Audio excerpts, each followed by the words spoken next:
Good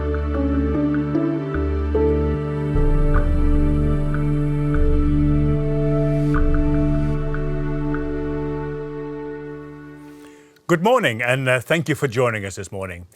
Today, Jessica and I will be answering your questions. And please, could we just have one or two each? And with that, can we have, please, the first question, Cecilia? Thank you. Our first question comes from Ron Busso from Reuters. Please go ahead. Hi, Ben and Jessica. Good morning. I have two questions, and I'll start with the one that I guess is a very, very big question. I'll try to focus it at relating to the Russia-Ukraine crisis. How is Shell able to help Europe in the supply of gas and LNG? I'm thinking Groningen. Do you have any kind of indication on production there, as well as LNG supplies in general? Maybe I'll stick in an extra question. Do you expect any impact on Shell's operations in Russia, given the current atmosphere? And my second question, third, relates to Prelude. If you could give some shed some light on what's happening there. Obviously, in December there was quite a damning report on the situation there. So I'd really like to hear a bit more about what's happening there and how that can be remedied. Thank you. Thanks very much, Ron, and welcome. I think I'll probably better take both questions, particularly the Russia question, of course. Like you, Ron, we watched the situation in and around Russia, of course, very carefully for precisely the reasons that you mentioned. Let me also say, of course, that so far, Europe has never really suffered significant disruptions from Russia, even in very troubled geopolitical times as well. But if indeed there would be disruptions, possibly due to sanctions or otherwise, of course we will step in and do whatever we can to keep Europe supplied. And whether that is continuing to operate our assets in Europe as best as we can, or whether it is diverting LNG cargoes into Europe as we have done last winter, both will of course be measures to help out. On Groningen and specifically, I would say that is not a matter for us anymore. The production decisions for Groningen are very clearly government decisions. We will follow instructions from government, whatever they decide to do. I think our operations in Russia have not been affected. Obviously, we follow that closely as well, but I think I would not want to speculate at this stage what could happen next from a geopolitical perspective. Prelude is going through to teething troubles, quite a few teething troubles, of course, but bearing in mind this is a unique asset with, of course, quite unique challenges, as you can imagine.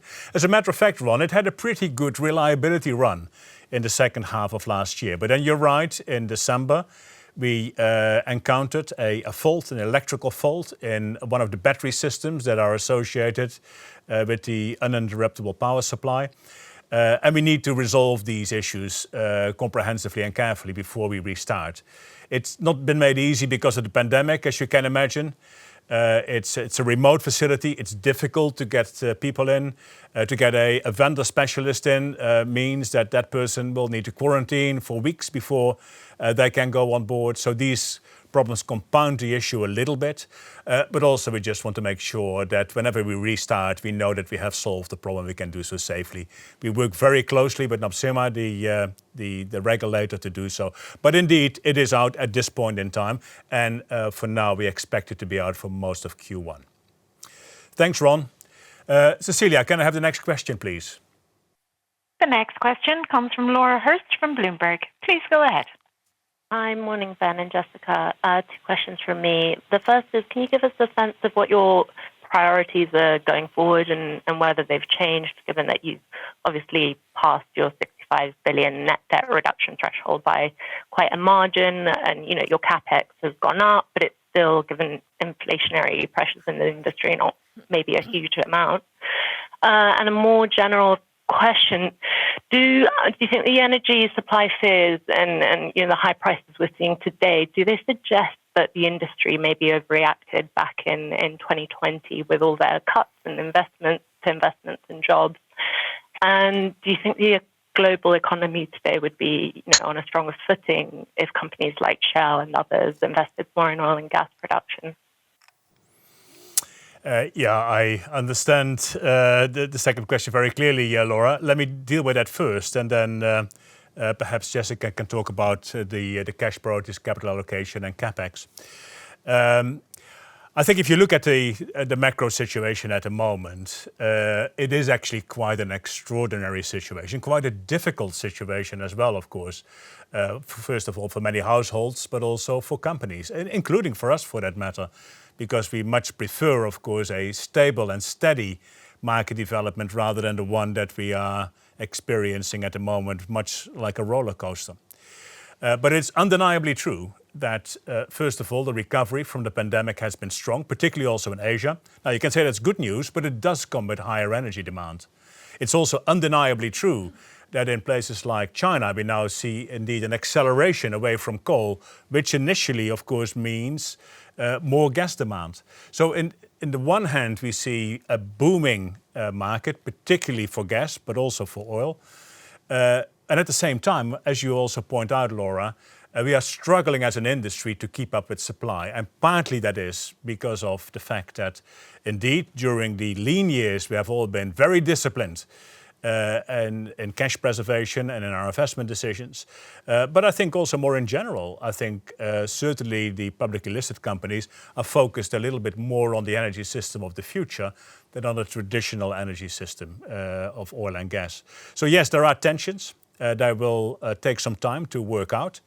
I hope that the volatility that we are seeing at the moment and the extremities that we are experiencing will abate, because it is no good news for anybody and certainly not for households. Jessica, on capital. Good morning, Laura. Thank you for the question. Indeed, our financial framework suggests we're moving to a very different phase in terms of our capital allocation priorities.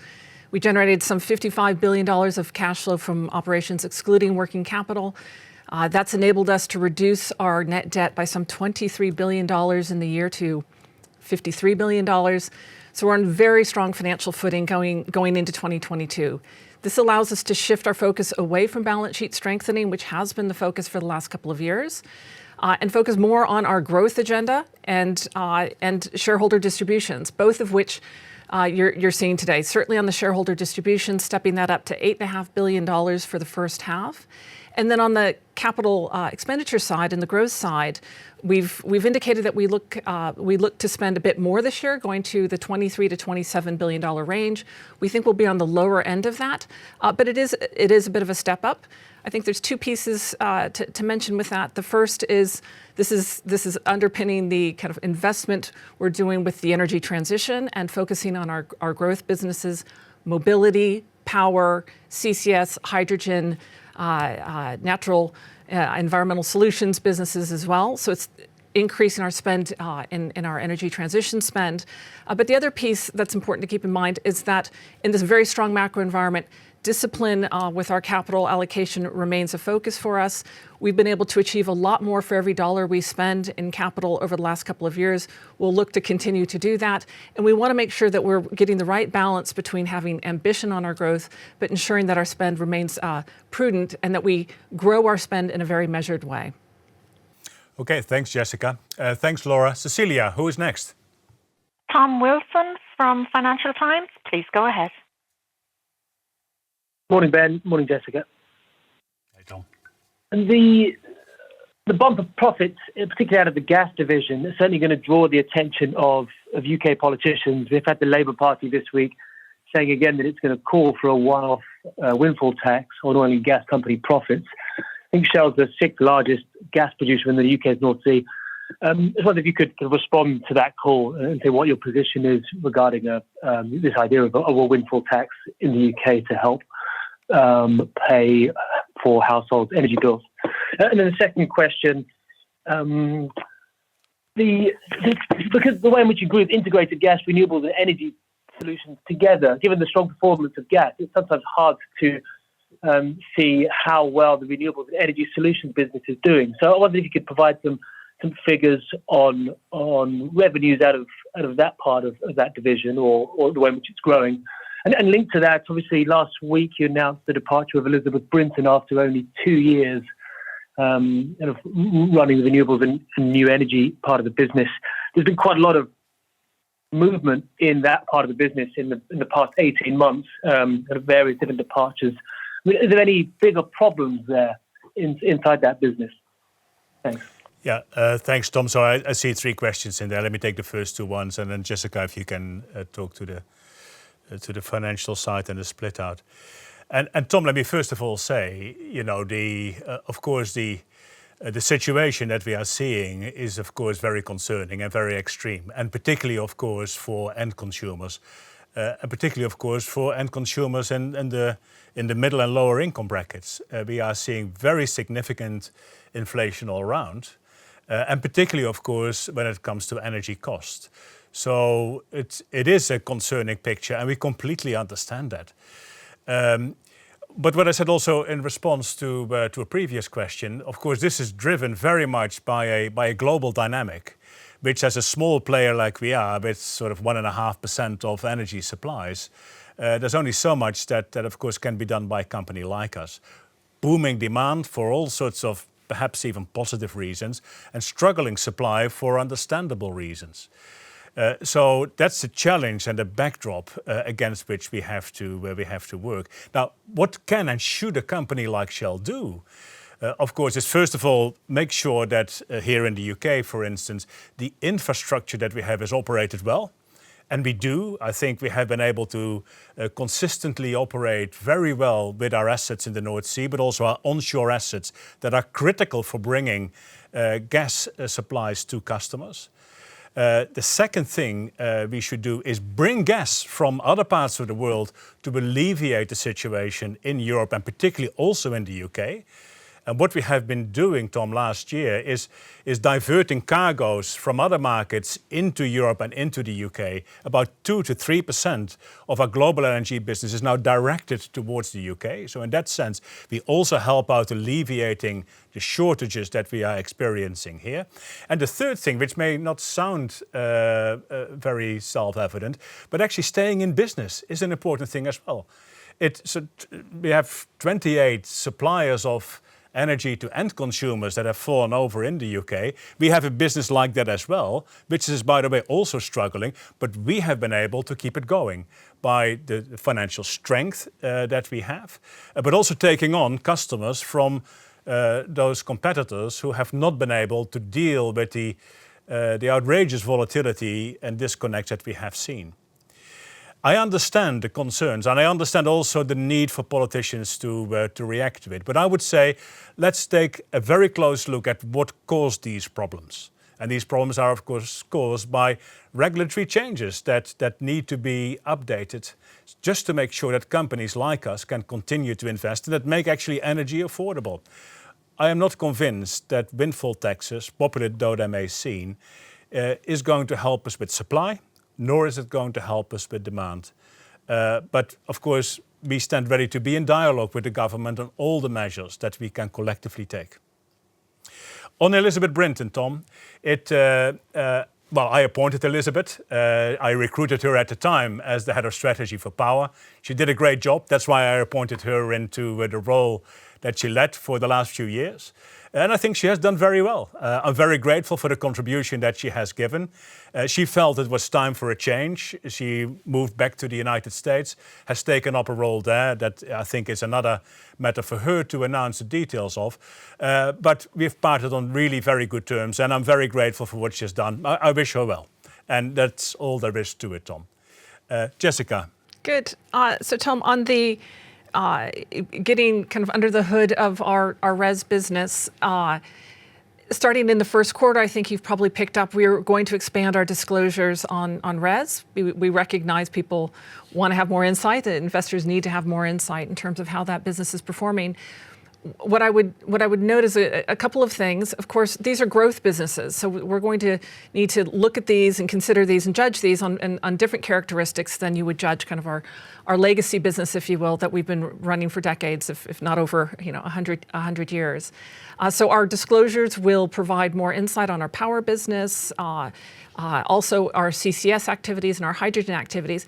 But it's important to keep in mind that we're really in the growth phase of this business. So it is about investment, both from an operating expense perspective as well as a capital expense perspective. It's about securing relationships with customers, forming partnerships, a lot of which you saw in evidence in the fourth quarter. We've also provided some materials that kind of gives a better insight in terms of how we're really bringing our power business model to life in Australia, where we've secured a number of positions, both from a supply perspective, a distribution perspective, as well as an end customer perspective. And it shows how Shell is creating these integrated power business models in different markets that we think will be the future of the power business and will ultimately generate good returns. But that business needs to be built from the ground today. Yeah, thanks very much, Jessica. And I would also say, of course, with the departure of Elizabeth, we have actually strengthened the leadership of our total power business. We have a very strong person in Tom Bostrom, who joined us from Ørsted, who is going to be focusing on generation. Steve Hill, who is very well known in energy circles as well, running our energy marketing, including gas and power. And I think what you will have seen, of course, in the proof points for last year, we have made a lot of progress. So I have a lot of confidence in our power strategy going forward. But again, Tom, thank you very much for your questions. And Cecilia, who is next? Emily Gosden from The Times, please go ahead. Morning, thank you very much. Just following up on Tom's questions about a possible windfall tax, could you just set out what impact a potential windfall tax would have on Shell's plans and activities in the UK if one was imposed? I mean, you've already just pulled out of Cambo, so I suppose some people might think that you're not going to be investing much, that you'll be deterred from investing in by a windfall tax anyway. And if you don't think that's the answer, I wonder if we're about to see the government come out with its proposals today. What do you think would be the best way of dealing with the short-term cost to consumers and the pain on energy bills that people are suffering, as a result of these high gas prices from which you're profiting? Yeah, thanks very much, Emily. Let me first of all deal with Cambo and then talk a little bit more about the other points that you bring up. I think Cambo was, for me, a very clear case of a project that was financially not necessarily the best project in our funnel. And then factoring in that this could also be a project that could be delayed and have all sorts of issues during its development, it did not make sense to allocate money there, and therefore we allocated the money elsewhere. I think we still want to continue to invest in the UK continental shelf, particularly also in gas projects that will help alleviate pressures in the near and midterm. There's actually quite a funnel of good gas projects that we want to develop at relatively short development timelines, tiebacks to existing infrastructure that can be brought on stream quite quickly. And of course, we are looking for the favorable fiscal environment to make these investments sensible, so that we are indeed incentivized to prioritize capital towards the UK continental shelf. Because, of course, the capital that we have for upstream is limited, and we have to make choices there. In terms of what is needed, I think what is needed, of course, is to make sure that the players who participate in the market, supplying consumers and supplying businesses, are actually strong and resilient and competent players. And therefore, I think focus of the regulator and market design that comes from it needs to be to have players there who are financially resilient, who have the right risk management tools and approaches, so that we can deal with the extraordinary circumstances that we are seeing at the moment. And even for us, it's tough. I mean, let's be honest, our energy retail business in the UK is also loss-making, and therefore we are not exempt from these difficulties. But at least we have very strong risk management tools to contain these losses. And of course, we have big financial resilience in the whole company to be able to weather some of this for a period of time. And I think sitting down with the regulator to find out what are the best ways to construct business models, and also the best ways to put requirements on companies like us and others to participate in the market, I think that is the priority that the government should be focusing on at this point in time. Thanks very much, Emily. And Cecilia, can I have the next question, please? Next question is from Rachel Millard from the Daily Telegraph. Please go ahead. Oh, hi. Thank you very much. Hi, Ben. Hi, Jessica. Just picking up on the questions around the windfall tax and the high gas prices. Can I check that the government, as mentioned, is about to outline a sort of package of support for households and energy companies? Does your UK retail unit plan to take advantage of any and all support offered? And what would you say to any critics who might argue that, as a company overall, you're in a position to be able to help your customers without needing UK government support? And secondly, can I just check on the point around diverting LNG to Europe? Is that just a function of high prices in Europe mean that you're responding to sort of price signals on the spot market, or do you actually have sort of long-term contracts in place that mean that your suppliers are coming to Europe at the moment? Thank you. Yeah, thanks very much, Rachel. I think on the diverting LNG to Europe, obviously we are a commercial entity, so we have to take into account commercial rationalities when it comes to decision making. But then at the same time, of course, we are very well positioned to offer flexibility.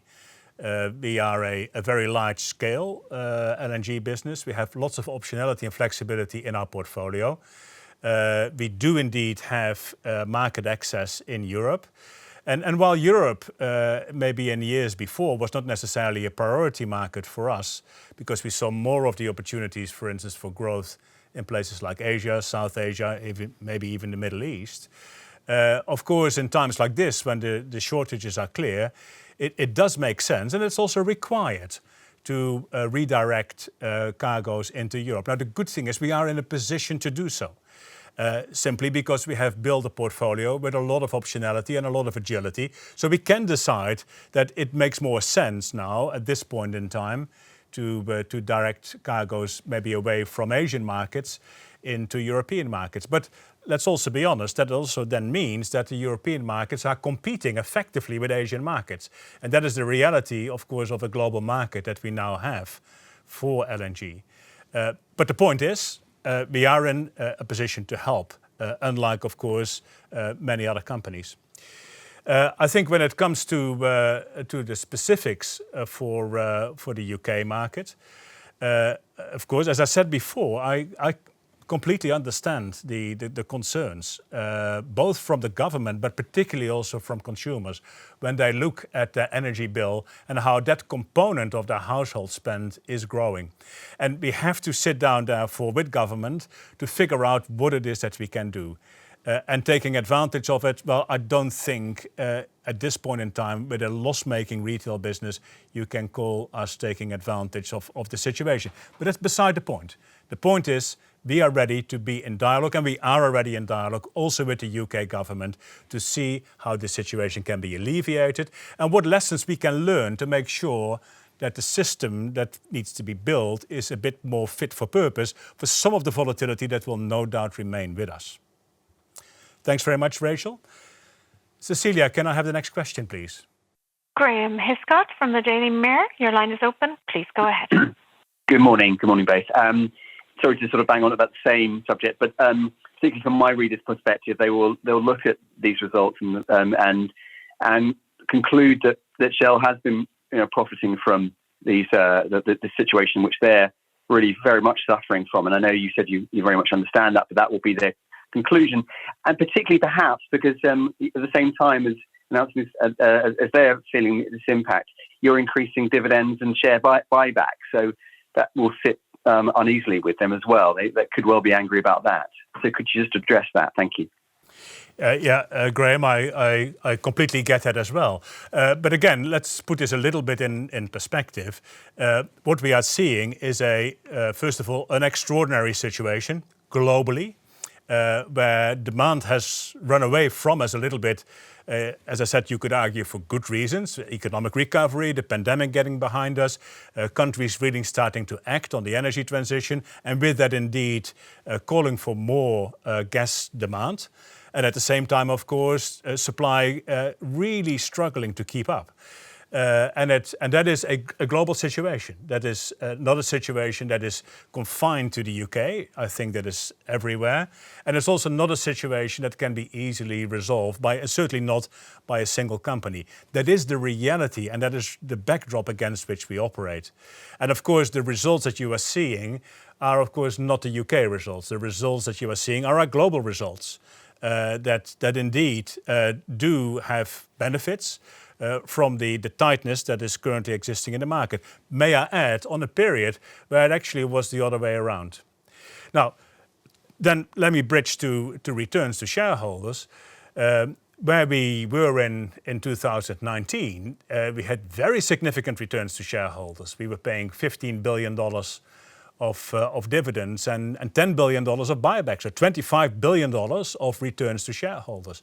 That, of course, dramatically changed during the pandemic, where we had to cut the dividend, we had to stop the buybacks. Of course, we had a much stronger year already last year, where collectively we probably paid out a bit over $9 billion to shareholders. And now that we have indeed been able to rebuild some of the strength back into the company, I think it is appropriate that we look on how we pay out to, by the way, shareholders being pension funds, and of course, by and large, therefore, pay out to society as well. But having said that, we continue to invest in the energy transition, we continue to strengthen our balance sheet, and we continue to make sure that we supply the energy that the world needs today. And today what we are seeing is that the world still needs oil and gas. And therefore we continue to also invest in our oil and gas business, also in the United Kingdom. Cecilia, can I have the next question, please? August Graham from PA Media, please go ahead. Yes, I think windfall tax questions have been done. So I'd like to touch on the Quest projects in Canada.